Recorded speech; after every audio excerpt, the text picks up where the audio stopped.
Buying a home in today's market is not only an issue that affects people like you and me. Even contractors who build affordable homes are finding it tough to add more inventory. Our Lakita Johnson working this story for us, learning more about those challenges. Yes, good morning, John. You'd think that future home buyers are the main ones struggling in today's housing market, but it's so much more that goes on behind the scenes. Contractors who want to build affordable houses in certain areas just can't because of the funding, which would cost them more in the end. A contractor says we have to hold leaders more accountable.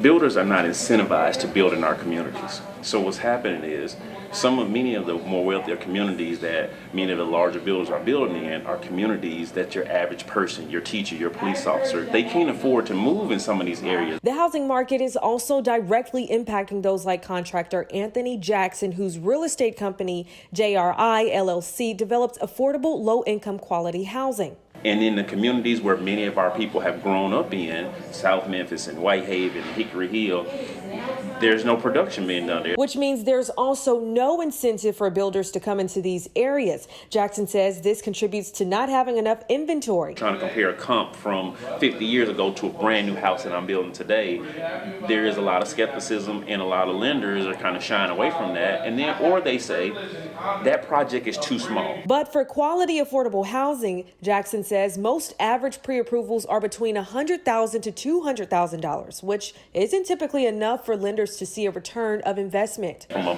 buyer standpoint for our community, we need those $150,000 houses built. We need them $160,000 houses built, but funders are just shying away because there's not enough profit in it. Jackson says a step in the right direction is holding leaders accountable. Much of our funding dollars come from private investors out of Pennsylvania. Why do we have to go to Pennsylvania to get funding for Memphis projects? You know what I mean? Why we should have local funders that say that they're for Memphis, that's willing to fund Memphis projects.